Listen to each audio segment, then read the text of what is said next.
Okay, so today I want to go ahead and talk about Hugo Chavez, right? Okay. And then you know how they were talking about how he say something in the news that he believed that the Americans were using like some type of defense mechanism to like create cells. I mean, cancer. Well, I mean, he said it when he had. I think he'd been battling cancer for 4 or 5 years before. 4 years before he died. Um, when he died, his successor said it. So it's like his successor said straight up, like the American government gave Hugo cancer. So it wasn't even like something that. I mean, that was the official statement when he died, straight up. But he said it before that, and there was reports that even Fidel Castro, who had cancer too, warned him about that as well, because if people not really familiar with it, Venezuela has a huge oil reserves and stuff like that, and he didn't really go for American interests the way the previous Venezuela administrations used to do. So, in a sense, he kind of became that boogeyman that the government said was bad. Right, like with those people who watch John Perkins' book about economic hitmans. Basically, if you have a resource, basically water or oil or something that you want, they kind of give you a deal. And what happens if you give a deal that you basically they take your resources and over your country. But if you don't, what happened in the past was I know there's a couple of Latin presidents who went down in regards like because they didn't take the deal, the economic hitman will actually create something for them to basically, like if their plane going down or some type of like way of retaliation, right? Well, the thing about it is interesting is that Hugo Chavez was a very popular person in Latin America, so he got like a lot of other Latin American countries to kind of follow his protocol. It's interesting that every single president who... But they tried to create a coup on him, right? Well, yeah, they did. They could create a coup. It was almost successful, but he got power back. But the funny part is that, in a sense, every single president in Latin America who was kind of down with his regime, all of them got cancer. So, honestly, like I'm not really into conspiracy things, but when you see stuff like that, I don't really know how could you really dispute that for conspiracy. Like, I mean, that's just kind of strange. But then, if you think about that, then if they would have the ability to create cancer on someone, then they obviously have to be like have some new type of technology, right? Yeah, I mean, but the government most of the time the government always has weapons that the military has for years. They had the internet before they released the internet to the public. DARPA, which stands for Defensive Advanced Research Protection Agency, I think. I'm pretty sure about that. They kind of in charge of defense and technology and stuff like that. And 3 days ago, they had something called the Pet Man. Yeah, right. Which the robot guy, right? Yeah. Where basically Pet Man meaning the Protection Enabled Test. So that's our acronym, Pet Man. And basically, it's like you can look it on YouTube. If you just Google DARPA Pet Man. It was just like 3 days ago. It was kind of like a machine, a robot, right? That he looks and acts, and he can even he moves like a human. No question. So therefore, I feel like so that kind of tells you that potentially they could have robots fighting our war. No question. And in regards to DARPA, the Defense Advanced Research Project Agency, it was I know it was created in 1958 by Dwight Eisenhower. It went originally by the name of ARPA, which is Advanced Research Project Agency, and went back and forth between DARPA and ARPA. But now it's the Defense Advanced Research Project Agency. And now they're starting to research all different types of advances in technology. So therefore, it's just not like the whole, machine guns. They're kind of like going beyond the frontier of trying to go defense. No question. No question. I mean, just a new time. Like I don't really. I mean, some people don't get into conspiracy. Some people do. But at the same time, it's like I kind of get into conspiracy because, like, I was researching DARPA and they were saying, like, basically now they're starting to use nanotechnology. And for those who don't understand what nanotechnology is, it's basically using technology that can go all the way down to the cellular level and can enter your body and basically, like, either heal you, fix you. A lot of times people say, this is kind of going beyond our means. But I know that in DARPA, they have something called the IVN, which is the in vivo nano platform that they use to heal warriors. So basically, if a warrior is sick, they can put nanotechnology into your bloodstream, which at the cellular level can go in and act like cells that can heal your body. But then if you think of it, if they can do this IVN to heal people in a nanotechnology perception, what if they reversed it and did it to do a reverse on someone? Like, let's just say they went into war and they had like these like pet man go and put nanotechnology to reverse it. I mean, wouldn't that be dangerous? Yeah. And do you think they would have the possibility to that? Of course. And do you think that could create cancer? Of course. Then, No question. is it a conspiracy? I'm not. See, the thing is, I'm not even saying it's a conspiracy. The thing is, with most people, they're not really informed. So everything sounds like a conspiracy when you're not informed. Right. I mean, it's a fact that they even say, like, they have technology that's 20, 30 years ahead of us. So it's not really... So, like, when people act like it's so hard to give somebody cancer, weaponized cancer, we give mice cancer all the time. Well, here, for the case, I just put up some actual patents of the mind control that they have that's actual patents. So, for example, the U.S. patent 4717343 is a method of changing a person's behavior. It says a method of conditioning a person's unconscious mind in order to affect a desired change in a person's behavior, which does not require the service of a trained therapist. Now, isn't that crazy? Yeah, no question. And then there's another one called the U.S. patent 4877027 hearing system. Sound is induced at the head of a person by radiating a head with a microphone in the range of 100 megahertz to 10,000 megahertz that are modulated with a particular waveform. I mean, that's some crazy BS. No question. So, I mean, these are like, there's like a whole bunch of patents. Like, there's another one, 4858612 hearing device, patent 391134.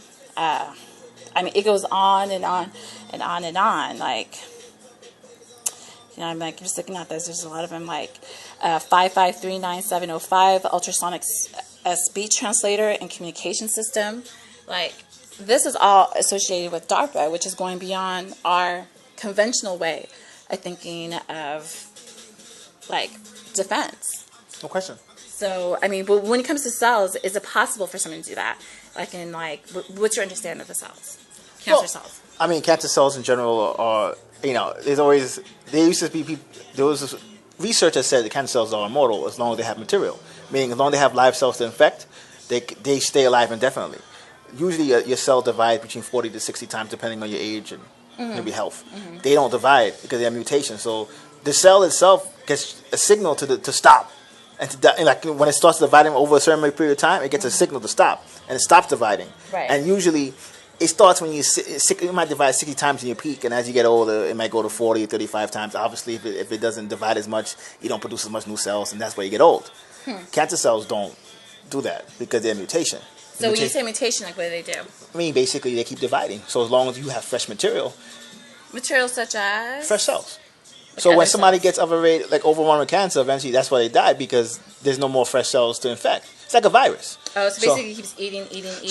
You know how people used to have, and they in fact, a few months ago, they made actually live zombie cells. Right, I heard about that. And they did it when the robots, because what are robots?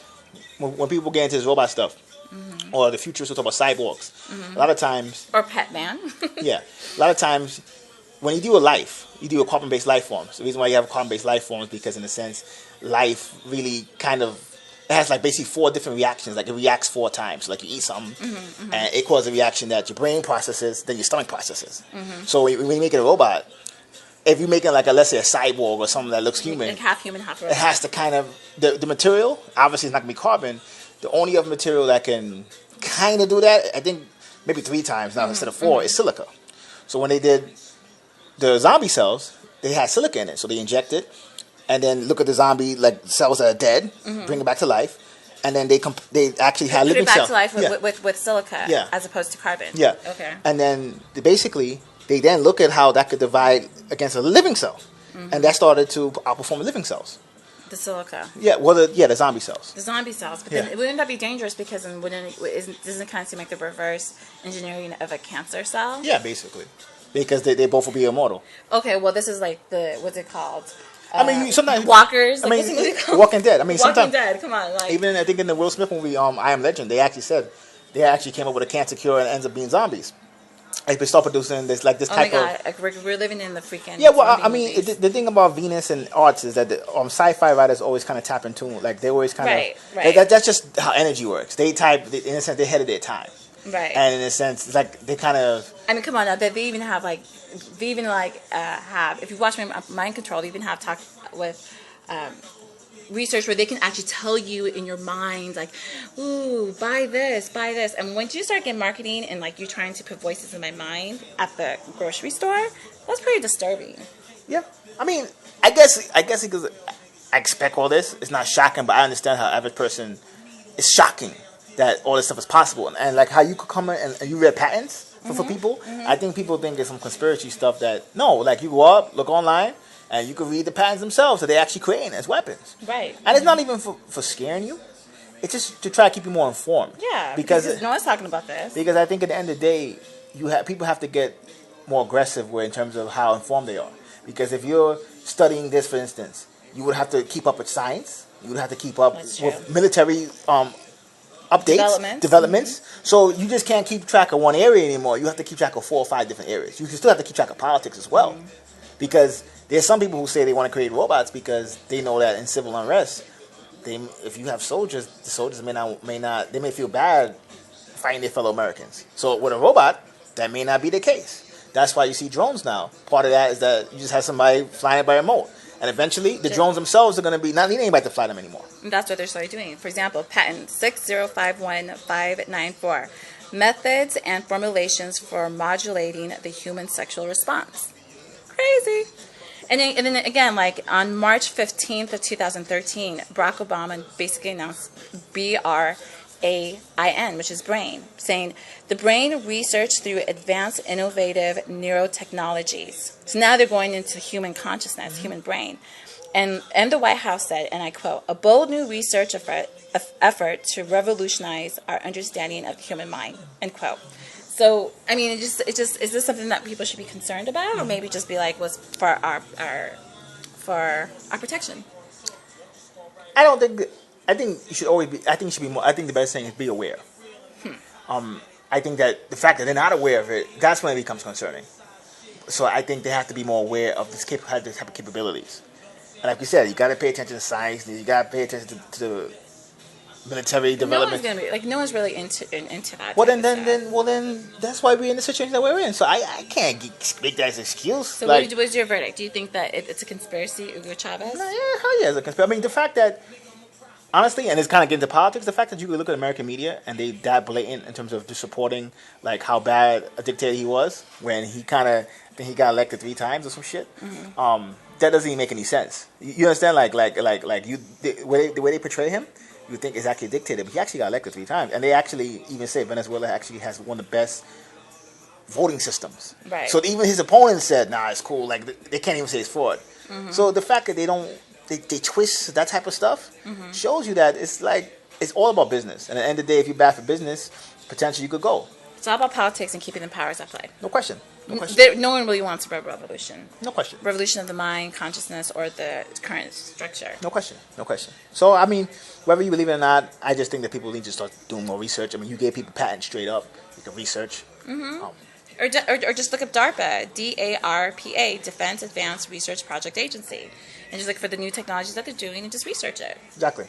I mean, they even have a mule that will, they got the pet man, they got a robot mule, they even have, drones. It's like, what's all this about? Maybe it's just we're out of whack in tune with, technology, but it's just is something going on that we're not familiar with? They're creating zombie cells? Come on. Is the human race going somewhere? Are we all going to become the Walking Dead?